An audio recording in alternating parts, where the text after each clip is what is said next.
আলহামদুলিল্লাহ। আমরা সাধারণত মনে করি আল্লাহ আমাদেরকে দাঁত দিয়েছেন,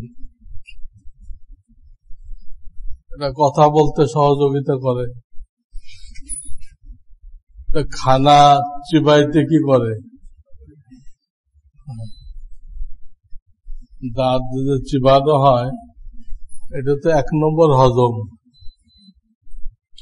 চিবানো ঠিক মতো না হলে গড়বড় হয়ে যাবে। তো আসলে এই দাঁতগুলো শুধু চিবানোর কাজে না,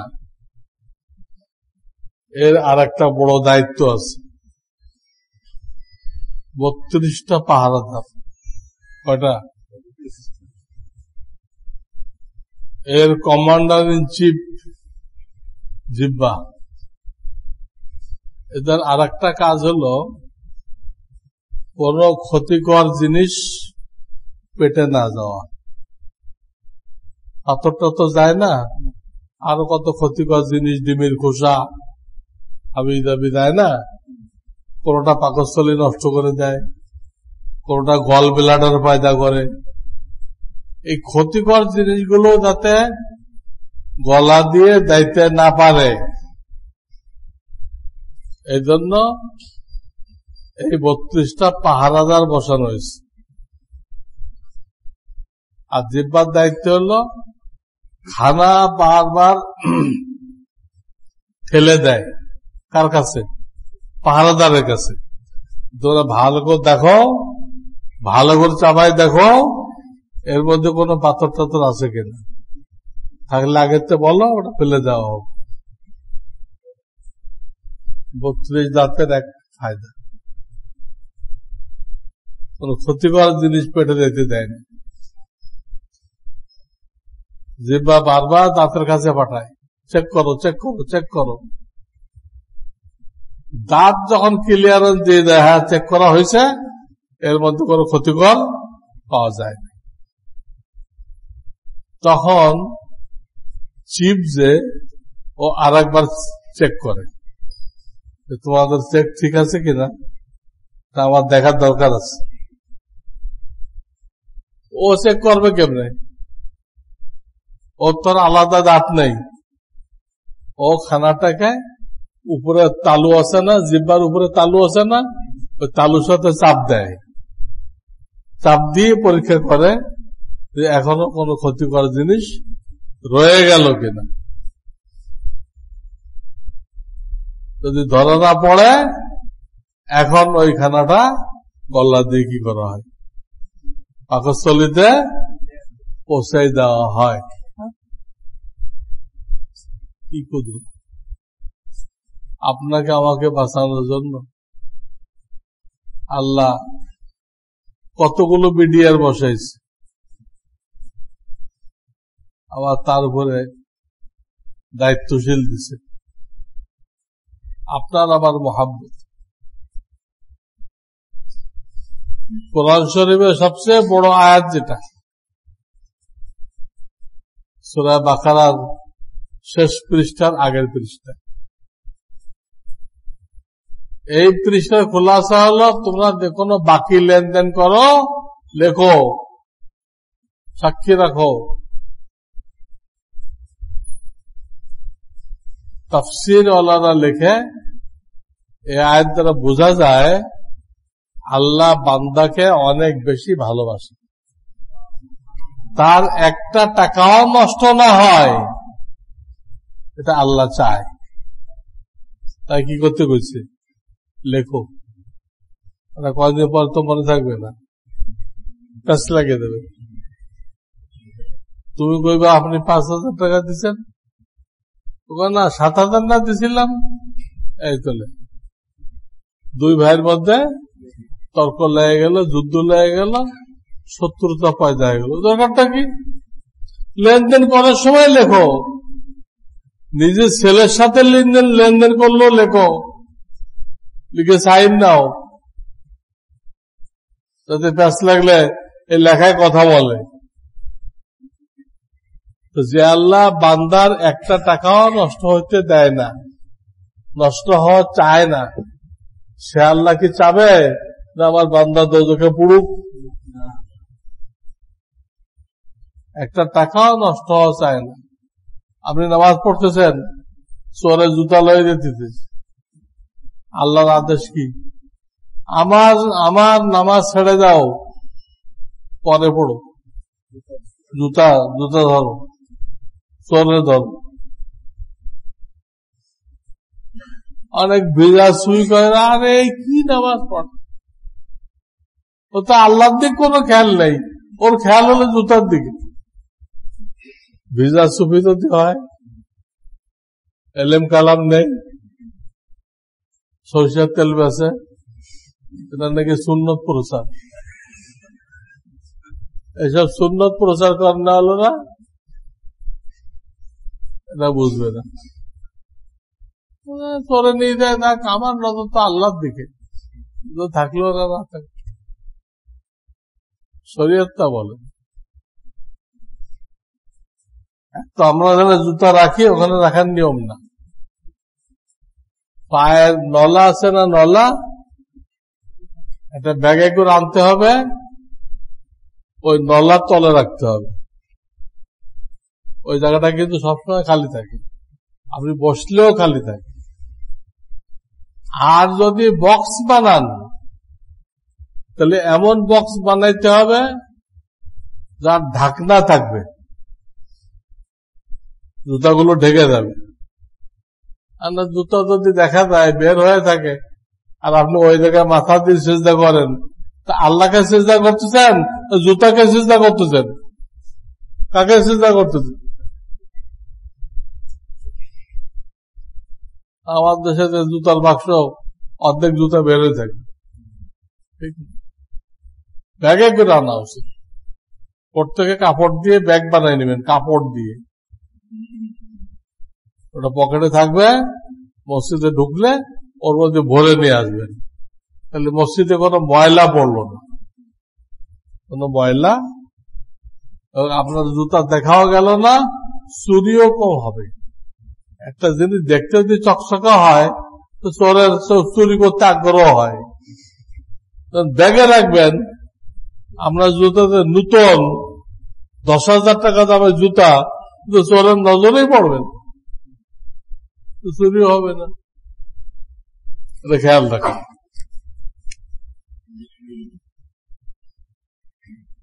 এক লোক ফতোয়া দিয়েছে, এই লোক তো সেই তোহা আদনান, হ্যাঁ, সব ফতোয়ার খোলাসা হলো জিহাদ করতে হবে, মাহাদি এসে গেছে, জিহাদ করতে হবে। কেমনি বুঝলে মাহাদি আসছে? কি ফতোয়া দিতে? কোন ব্যক্তির সামর্থ্য থাকা সত্ত্বেও একাধিক বিবাহ না করলে গুনাহ হবে। আরো বলেন আলেমরা নাকি ভয়ে এসব কথা বলেন না। এটা ওরকম বেয়াদব টাইপের লোকেরাই বলতে পারে। আলেমরা কারে ভয় পায়? আলেমরা যেন আমেরিকাকে ভয় পায় না, তবে আলেমরা কাউকে ভয় করে না।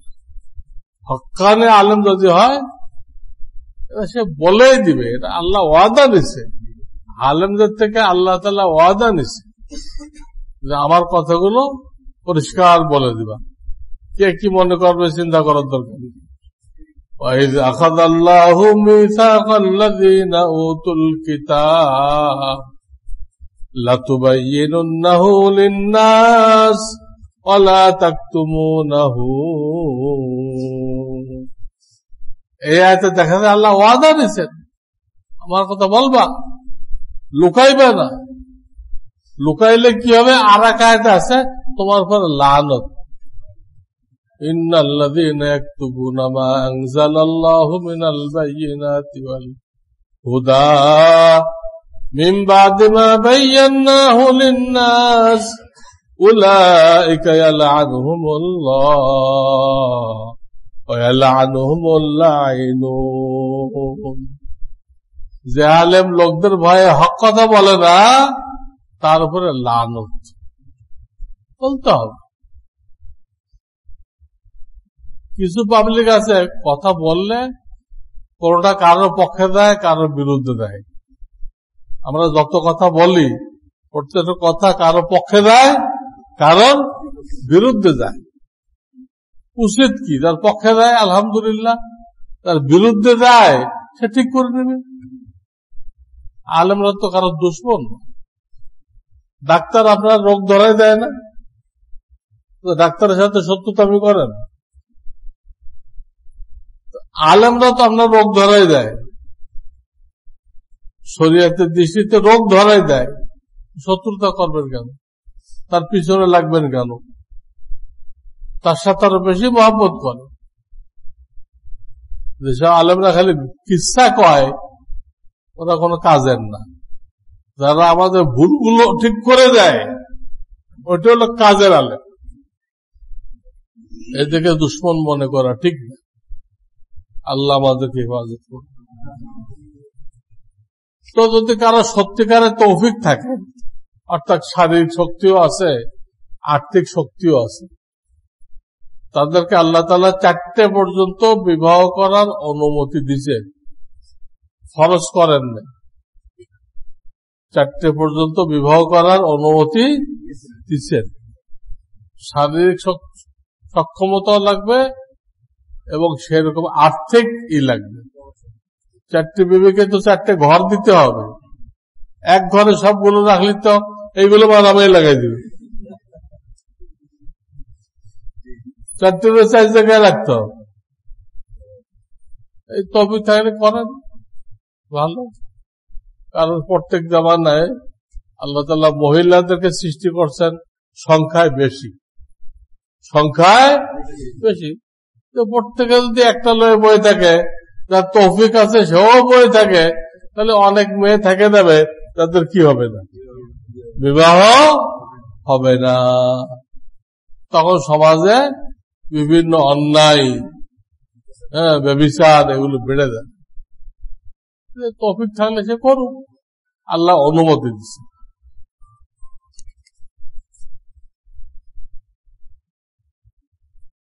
আর এক ভাই প্রশ্ন করেছেন, তওবা করে সেই তওবার উপরে অটল থাকা এবং তওবা কবুলের আলামত সমূহ জানালে উপকৃত হবে।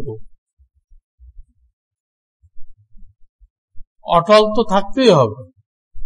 তওবা করার সময় পাক্কা নিয়ত করতে হবে আমি এই গুনাহ আর করব না।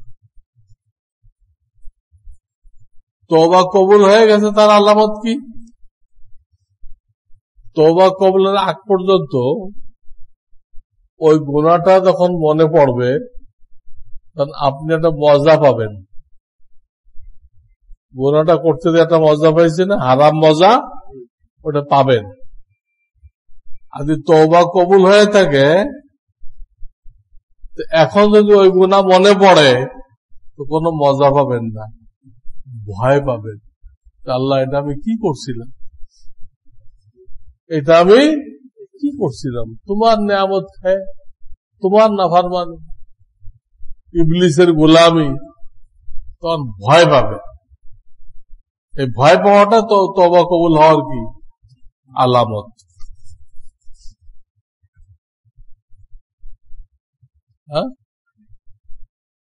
আমি দীর্ঘদিন যাবৎ কাল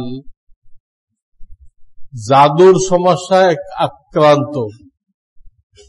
অনেক আলেম, অনেক কবিরাজের মাধ্যমে চিকিৎসা করে লাভ হয়নি। আমরা কি বলবো, এই রোগের রোগী তো আমি নিজে। যে সমস্ত আলেমরা দ্বীনের কাজ করে, সমস্ত বাতিলপন্থীরা তাদের দুশ্মন হয়ে যায়।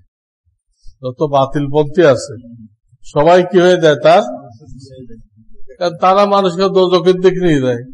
আর এই আলেম কোন দিকে নিচ্ছে, বেহেশতের দিকে নিচ্ছে। এই যে তারা সবাই মিলে ওই আলেমের ক্ষতি করতে চায়, নানান রকম জাদু করে। তো যাক, কোরআনে এর জন্য আয়াত রাখছে, ওয়ালা ইফলিহুস সাহিরুন, ওয়ালা ইফলিহুস সাহিরুন।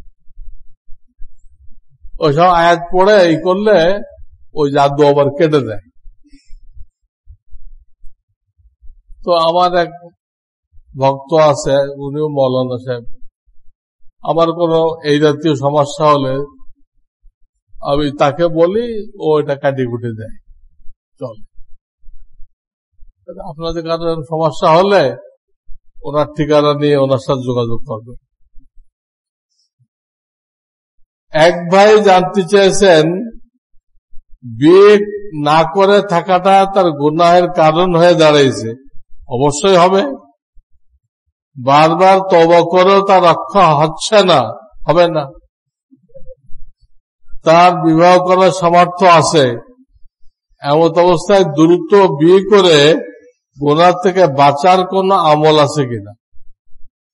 হ্যাঁ, আমার পিসা হুজুর একটা আমল দিচ্ছেন যে নেককার পাত্রী খোঁজার জন্য,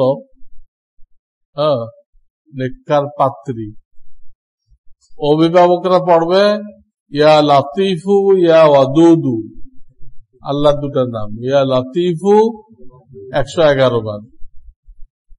আর ওই পাত্র বা পাত্রী সে পড়বে ইয়া জামিউ, ইয়া জামিউ 111 বার, আগে পরে দুরূদ শরীফ। তো ইনশাআল্লাহ অতি সত্তর আল্লাহ তাদের জন্য পাত্র মিলাই দিবেন। কোন মেয়ে যদি পিতামাতার অনুমতি ছাড়া পালিয়ে বিয়ে করে, তবে ওই মেয়ের বিবাহিত জীবন বৈধ হবে কিনা? তো বয়ানে আসছে যে পালাই দিয়ে বিয়ে করে, অধিকাংশগুলো কুফু মেলে না। বাপে বিয়ে দিলে তো সব খুদি খুদি দেখে, সব সাইড খবর নেয়। আর মেয়ে একাধিক বিয়ে বসে, ও খুদি দেখবে কেমনে? এমনি ওর আকল নেই। ওর বন্ধু নিয়ে, ওর যে প্রেমিক সে নিয়ে ওই বন্ধুর দোকান দেখায়, আমার দোকান এটা, এটা আমার দোকান, অনেক কিছু দেখে। ও তো আকল নেই, বেকুব। ও দাদা আরে সাংঘাতিক, তো মন্ত্রীর ছেলে, ধরির ছেলে, তোর খপ্পরে পড়ে দেয়। সব মেয়েরাই আকল খুব কম, খপ্পরে পড়ে দেয়। যে বিয়ে হয়ে যায়, পরে দেয় বস্তিতে নিয়ে রাখছে, আর তার উপায় বাপেও গ্রহণ করে না। আমাদের ছাড়া গেছিস কেন? ওই বস্তিতে থাক, আর উপায় নেই তার, বাকি দিন বস্তিতে কাটাইতে হয়। এই জন্য এটা ঠিক না। কোন এক আলেম বলেছেন, মা ছোট শিশুকে 2 বছরের বেশি দুধ পান করাতে পারবে। গলত কথা, 2 বছরের বেশি দুধ পান করাতে পারবে না। সে 2 বছরও ইংরেজি 2 বছর না, আরবি 2 বছর, 355 দিনের বছর, এরকম 2 বছর পর্যন্ত পারবে, এর বেশি পারবে দরকারও নেই। আপনি 6 মাস যদি খিচুড়ি খাওয়াতে আরম্ভ করেন, আপনি বাচ্চাকে 6 মাস থেকে যদি তরল করে খিচুড়ি খাওয়াতে আরম্ভ করেন, হ্যাঁ, তো 2 বছর হওয়ার আগে ওর নিজেই কি করবে? দুধ ছেড়ে দিবে। আমাদের বাচ্চা তো সব খায়, আমরা যা খাই সব খাই,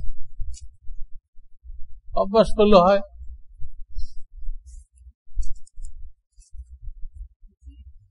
হজ ওয়াজিব না ফরজ, এটা আপনার জানার ফায়দাটা কি? ওয়াজিব আর ফরজ তো এক কথা। ওয়াজিব আর ফরজ কি? কিন্তু এক ধরনের দলিল দ্বারা প্রমাণ হলে ফরজ বলে, আর এক ধরনের দলিল দ্বারা প্রমাণ হইলে ওয়াজিব বলে, কিন্তু জিনিস এক। ফরজ আর ওয়াজিব জিনিসটা কি এক। অনেক কিতাবে লিখবে নিসাব হলে যাকাত ওয়াজিব হয়, যাকাত কি ওয়াজিব নাকি? যাকাত তো ফরজ। তো ফরজ আর ওয়াজিব আসলে এক।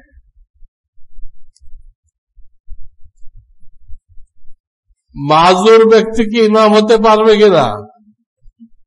কি ধরনের মাজুর সেটা বলতে হবে। কি ধরনের মাজুর?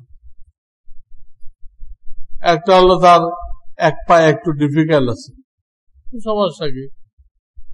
এক পায়ে একটু শর্ট আছে, সূরা কেরাত ভালো জানে, কোনো সমস্যা নেই। আর এক ধরনের মাজুর আছে সর্বক্ষণ পেশাব পড়ে, বায়ু বের হয়, তাদের ইমাম না হওয়া উচিত।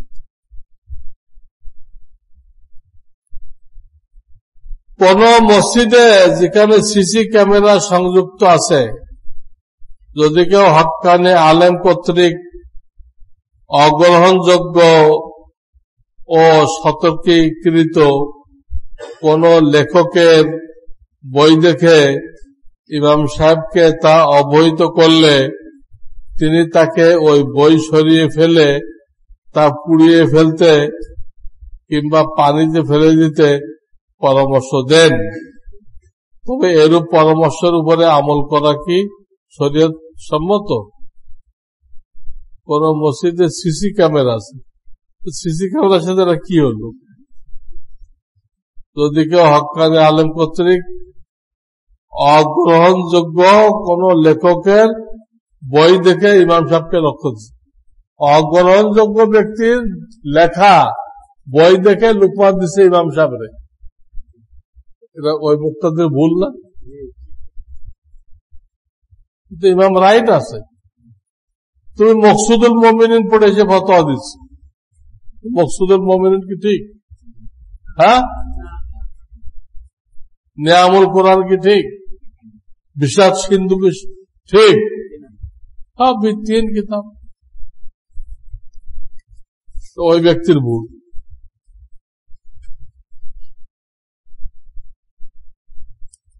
বিগত 30 বছর আগে আমি 4 থেকে 5 জন অপরিচিত লোকের কাছ থেকে জোরপূর্বক কিছু টাকা নেই। জোরপূর্বক মানে ছিনতাই করার, ছিনতাই করে কিছু টাকা দিচ্ছি। এখন এই টাকা আমি কিভাবে পরিশোধ করব? আল্লাহর ভয় আসছে। এখন আগে টাকা ছিল, ছিনতাই করে কারি, এখন আল্লাহর ভয় আসছে। আর এই টাকা কেমনে ফেরত দিবে? ওইসব লোক তো পাওয়া যাবে না, ঠিক আছে, পাওয়া যাওয়ার দরকার নেই। আপনি ওই পরিমাণ টাকা ওই মূল মালিককে সব পৌঁছানোর নিয়েতে আল্লাহ রাস্তায় দিয়ে দেন। মূল মালিককে সব পৌঁছানোর নিয়েতে দিন। হাসরের ময়দানে সব পেয়ে যাবে, আপনাকে আর দোষী সাব্যস্ত। হাসরের ময়দানে সবের দরকার বেশি, সে সবই আপনি দিয়ে দিচ্ছেন, আপনার বিরুদ্ধে আর কোন দাবি উত্থাপন করবে না।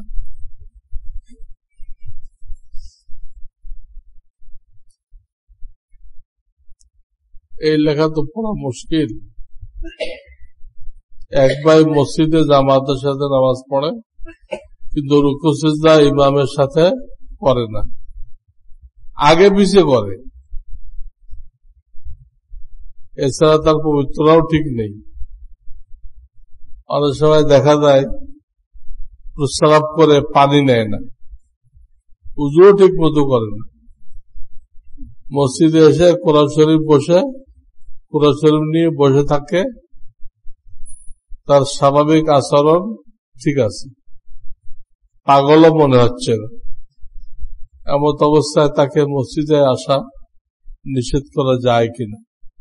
তাকে নিয়ে বসতে হবে। আসলে মশলা জানে না, না পাগল? যদি ধারণা হয় যে মশলা জানে না ঠিক মতো, তাহলে মশলা বুঝাইতে হবে। কাপড় পাক রাখার তরিকা, পেশাব করে পাক হওয়ার তরিকা, উজু করার তরিকা, এগুলো বুঝাইতে হবে। আর যদি বলে না এটা পাগল, বুঝবেন, তাহলে ওর অবস্থার উপর ওকে ছেড়ে দেন, ওর অবস্থার উপরে ওকে ছেড়ে দিন।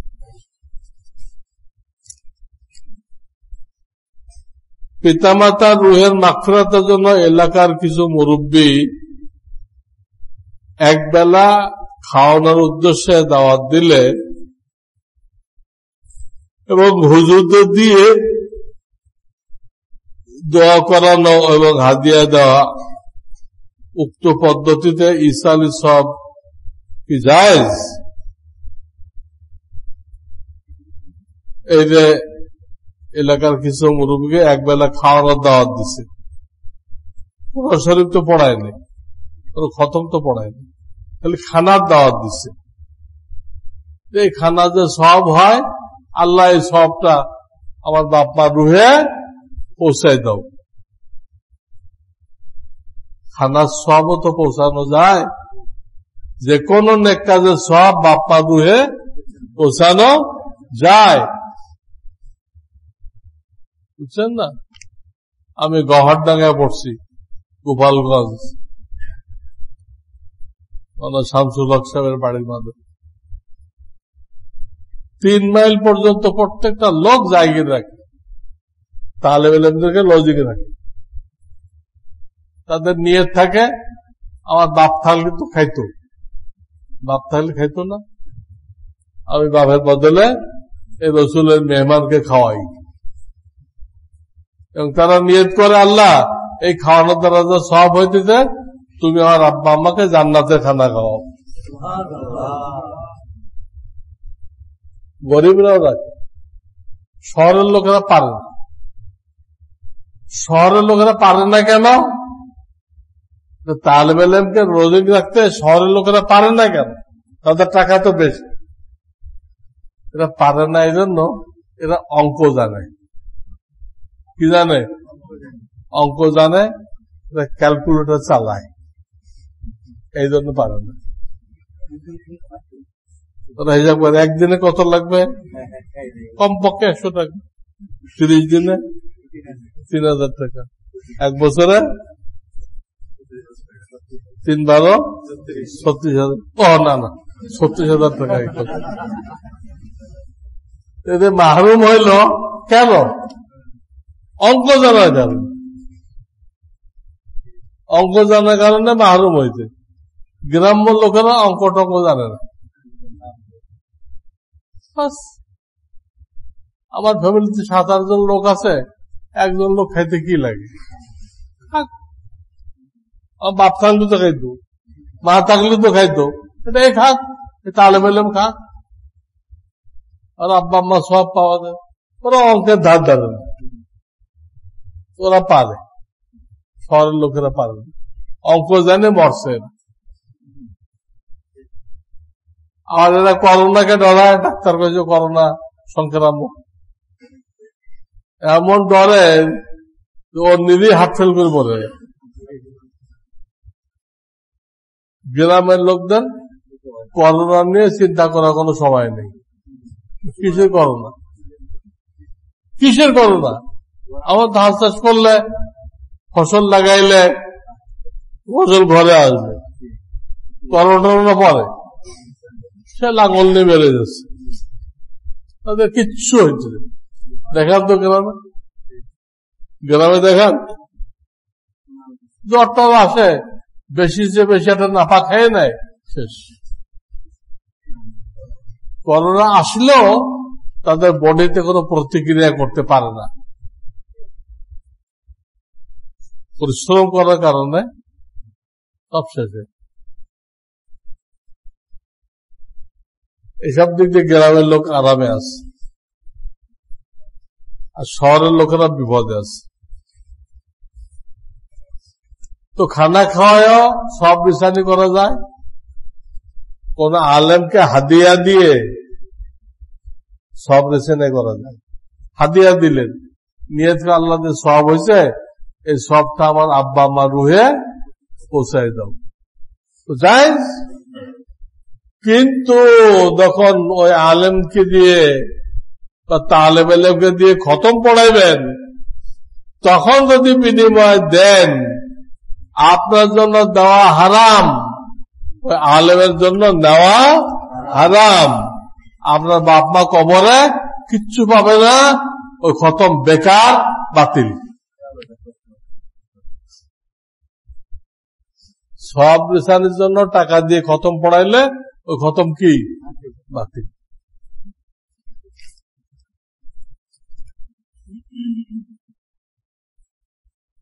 আর এক ভাই বলতেছে, আমার স্ত্রীর গর্ভে সন্তান আসে কিন্তু পেটের ভিতরেই মারা যায় বারবার। আমি বহু চিকিৎসা করাই কিন্তু কোনো ফল পাই না। আমি জানাতে চাই আল্লাহর কালাম দ্বারা এর কোনো ব্যবস্থা আছে কিনা। আছে, যে মুদাব্বির বা আমেল, আমি সমস্যা হলে তাকে জানাই, ওর মোবাইল নাম্বার নেন, সময় করে ওর কাছে যান, ও ডিম পোড়া দিবে, ইনশাআল্লাহ ফায়দা হবে, ইনশাআল্লাহ ফায়দা হবে। দোয়া করেন। সুবহানাল্লাহ সুবহানাল্লাহ আল্লাহুম্মা সাল্লি আলা মুহাম্মাদ ربنا لا تزغ قلوبنا وهب لنا من لدنك إنك أنت الوهاب يا حي يا قيوم اصلح لنا شأننا ولا تكلنا. سبحان ربك رب العزة وسلام على المرسلين الحمد لله رب العالمين.